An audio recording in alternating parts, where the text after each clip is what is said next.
Inicio del libro La verdadera noche de Iguala, de la periodista mexicana Anabel Hernández. Presentación. Dicen que en el periodismo de investigación tú no escoges las historias te escogen a ti. Llegan como una brasa ardiente que te cae en la palma de la mano, como una ráfaga que te golpea en la cara hasta que te abres los ojos y te preguntas, ¿qué está pasando aquí? En este oficio es indispensable tener interés por el destino del otro. La historia que dio origen a este libro llegó a mí el lunes 29 de septiembre de 2014, mientras tomaba un café en la Universidad de California en Berkeley. Acababa de llegar a la bahía de San Francisco, donde iniciaba una travesía para encontrar la forma de regresar a México, donde están mi hogar y mi familia, pero al mismo tiempo el lugar que me estaba matando poco a poco. Como ha ocurrido con docenas de periodistas mexicanos, el gobierno federal me forzó a marcharme tras permitir con negligencias que fueran en aumento las agresiones contra mí, contra mi familia y contra mis fuentes de información. Tras 4 años de acoso, amenazas y atentados constantes, la noche del 21 de diciembre de 2013 se presentó la última llamada. 11 hombres armados, vestidos de civil y perfectamente organizados como escuadrón, irrumpieron de manera violenta en mi domicilio. Primero se identificaron ante los vecinos como zetas y luego como policías federales, y a punta de pistola los obligaron a revelar dónde vivía. Varios integrantes del grupo con equipos de radio tomaron el control de la calle durante más de media hora, lapso en que desarmaron la enorme reja de metal del garaje y con la misma facilidad ingresaron en la propiedad. Yo estaba lejos de ahí con mi familia, pero es posible que la presencia externa de los escoltas les haya hecho creer que me encontraba en ese lugar. Lo anterior sucedió a pesar de que supuestamente estaba bajo el mecanismo de protección de personas defensoras de derechos humanos y periodistas de la Secretaría de Gobernación. No robaron absolutamente nada, solo se llevaron el disco duro donde se grababan las imágenes de las cámaras de seguridad instaladas inútilmente por la propia Secretaría de Gobernación. Los vecinos y un escolta colaboraron para que la Procuraduría General de la República obtuviera los retratos hablados de los agresores. No obstante, hasta la fecha no hay ningún detenido.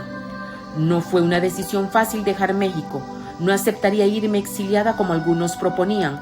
Tampoco iba a quedarme encerrada en mi casa sin familia, sin vida, sin periodismo. Llegué a la Universidad de Berkeley como fellow del Investigative Reporting Program, que conducían los periodistas Lowell Bergham y Tim McGurk. Me aceptaron como una propuesta de investigación sobre las operaciones de un cártel mexicano en los Estados Unidos. Sin embargo, mi proyecto dio un vuelco inesperado. La noche del 26 de septiembre de 2014, desaparecieron en Iguala, Guerrero, 43 estudiantes de la Escuela Normal Rural Raúl Isidro Burgos. Se los habían tragado la tierra y la búsqueda era infructuosa. Las imágenes de abandono eran descarnadas. Los testimonios de sus padres y madres eran desgarradores. La versión oficial de los terribles sucesos comenzó a articularse con rapidez y evidentes absurdos. El caso olía a una podredumbre que nos haría daño a todos. Retrataba una nueva fase de descomposición en México y no era posible mantenerse indiferente. Sonaba extraño el deslinde casi inmediato del gobierno federal, que argumentaba no haberse enterado del ataque hasta varias horas después. ¿Por qué justificarse si nadie lo estaba acusando? ¿O sí? Por el tono del discurso gubernamental parecía que Iguala era una tierra lejana y sin ley, localizada en los confines de México, aunque en realidad es una ciudad que se localiza apenas 191 kilómetros de la capital del país.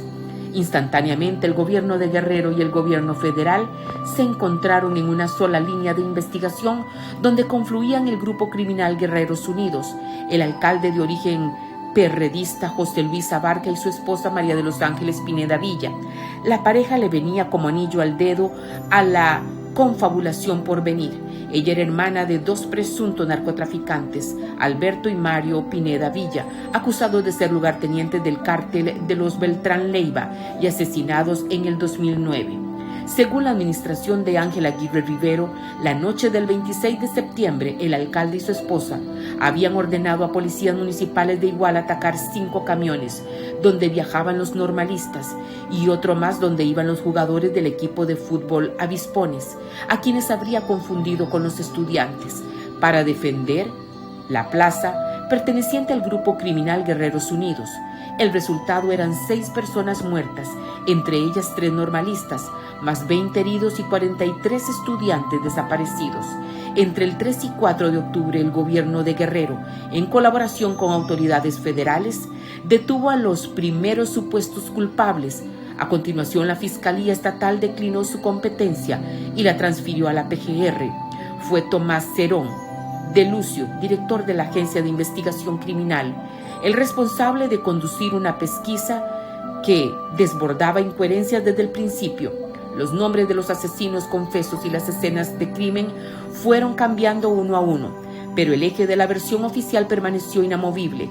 Tanto el gobierno estatal como federal tenían prescrito el final del caso. Esa misma noche los 43 estudiantes habían sido quemados. No importaba quién fuera el nuevo asesino confeso, el final siempre era el mismo. El 7 de noviembre, el entonces procurador Jesús Murillo Caram y Cerón informaron que a partir de las declaraciones de presuntos integrantes de Guerrero Unidos que habían aprendido, se desprendía que la noche del 26 de septiembre los policías municipales de Iguala y Cocula entregaron a ese grupo criminal a los 43 estudiantes, a los que luego estos habrían llevado al basurero de Cocula, donde los quemarían en una inmensa hoguera durante más de 15 horas. Más tarde, para reforzar su dicho, alegaron que elementos de la Marina habían encontrado en el río San Juan bolsas de plástico con restos óseos de los normalistas, en el punto donde uno de los asesinos confesos las habría arrojado.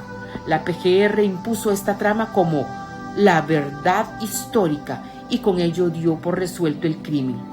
La versión oficial, impulsada desde la propia Procuraduría, Gobernación y Los Pinos, pretendía ser arrolladora y no aceptaba ningún cuestionamiento, pero no se sustentaba en ninguna prueba pericial, ni siquiera las declaraciones de los confesos eran coherentes. Mientras tanto, la gran mayoría de los medios de comunicación nacionales e internacionales reproducían la avalancha de información que provenía el gobierno sin ninguna confirmación propia de los datos. En octubre de 2014, cuando encontré los primeros indicios de la PGR que estaba dando información equívoca, me sumergí por completo en el caso con financiamiento de la IRP y el apoyo de mi colega Steve Fisher, quien me ayudó en la parte técnica con el registro en video y la edición de varias de las entrevistas que hice para esta investigación. La historia que he podido reconstruir a lo largo de 2 años de trabajo apunta a una verdad muy distinta. El ataque contra los normalistas de Ayotzinapa ha significado para mí el mayor reto periodístico, no solo por la complejidad del caso. El gobierno se ha encargado de echar piedras y lodo a los hechos, a la verdad, donde hubo que escarbar día y noche, sino en un sentido humano que al final es lo que más cuenta.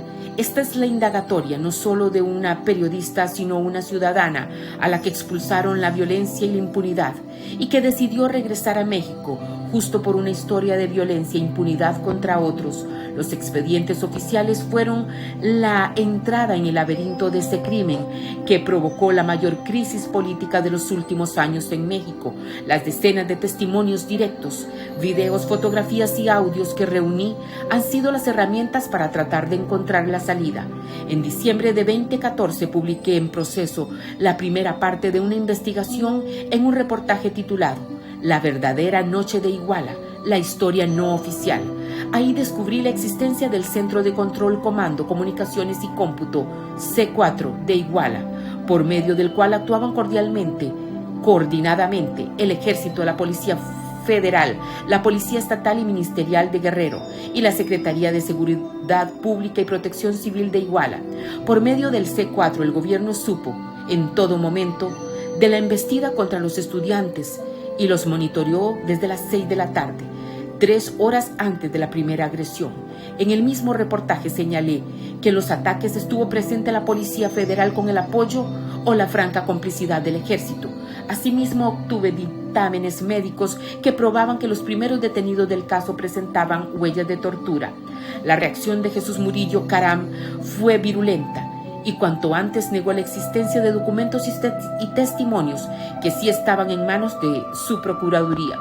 Preocupados por los resultados de mi investigación y ante el inminente inicio de los trabajos del grupo interdisciplinario de expertos independientes enviado por la Comisión Interamericana de Derechos Humanos, la PGR hizo hasta lo imposible por darle carpetazo al caso. El gobierno de Peña Nieto estaba desesperado. Con cada detención de los supuestos culpables aumentaba la violencia y las torturas contra ellos. Los perpetradores de los abusos hallaban en todas las fuerzas de seguridad del Estado mexicano, la Policía Federal Ministerial, Policía Federal, la Secretaría de la Defensa Nacional y la Secretaría de Marina. No se trató de abusos aislados por parte de algunos funcionarios retorcidos, sino que fue un método de Estado para imponer su versión a como diera lugar. A principios de 2015, un alto funcionario del gobierno federal me hizo la amable sugerencia de que dejara el caso y no investigara más, sin proporcionar ninguna prueba que sustentara su dicho. Me aseguró que los estudiantes ya estaban muertos porque tenían vínculos con el narcotráfico. Seguí adelante con la investigación. El 6 de septiembre de 2015, el GIEI dio a conocer su primer informe.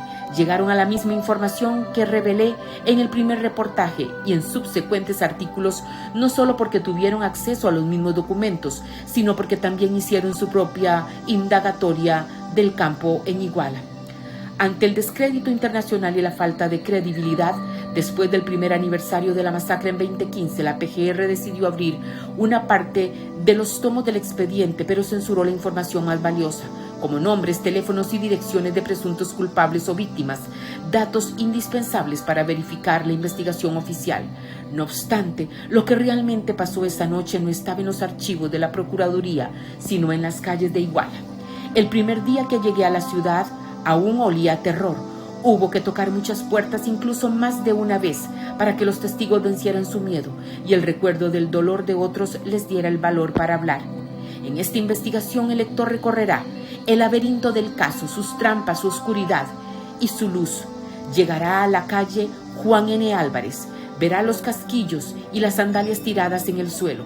Entrará en la Escuela Normal Rural Raúl Isidro Burgos y escuchará la intensidad de las voces de sus estudiantes, algunas veces llenas de valor y orgullo, otras de miedo y soledad. Recorrerá los sórdidos lugares donde se aplicaron torturas para fabricar culpables, así como las oficinas de los altos funcionarios donde se pergeñó la mentira. Conocerá de viva voz los testimonios de aquellos que recibieron jugosas ofertas de dinero para que se ocuparan a sí mismos y a otros para cerrar el incómodo caso. Igualmente, vislumbrará en las voces de los testigos la desesperación de las víctimas durante las horas de exterminio, el coraje de los sobrevivientes y las lágrimas de los que fueron desaparecidos, el dolor de los vecinos que escucharon o miraron a través de las ventanas y que por temor no abrieron sus puertas cuando los jóvenes pidieron ayuda, así como la muestra de solidaridad de aquellos que pese al inminente peligro salvaron estudiantes que luego pudieron relatar lo que pasó esa noche. Y se descubrirá nombre por nombre a quienes participaron en los hechos y en la cadena de encubrimiento. La infamia del 26 de septiembre de 2014 no terminó con el asesinato de 6 personas y la desaparición de 43 estudiantes. Esos hechos desencadenaron una espiral de crímenes y una red de complicidad para ocultar la verdad y proteger a los responsables. Después de 2 años de investigación es difícil distinguir qué frase resulta más brutal que la otra. Los hechos de Iguala nos obligan a reflexionar sobre el momento que vive México, retratan la crudeza de la degradación de las instituciones que deberían procurar justicia y resguardarnos, y al mismo tiempo nos retratan como sociedad, mostrando cuáles son nuestros temores más profundos, pero también nuestras esperanzas. En medio de la polarización y la soledad que vive un país como México, la gente ha comenzado a olvidar que el dolor que provoca la injusticia contra los otros debiera ser nuestro propio dolor, porque en cualquier instante el otro puede ser uno mismo.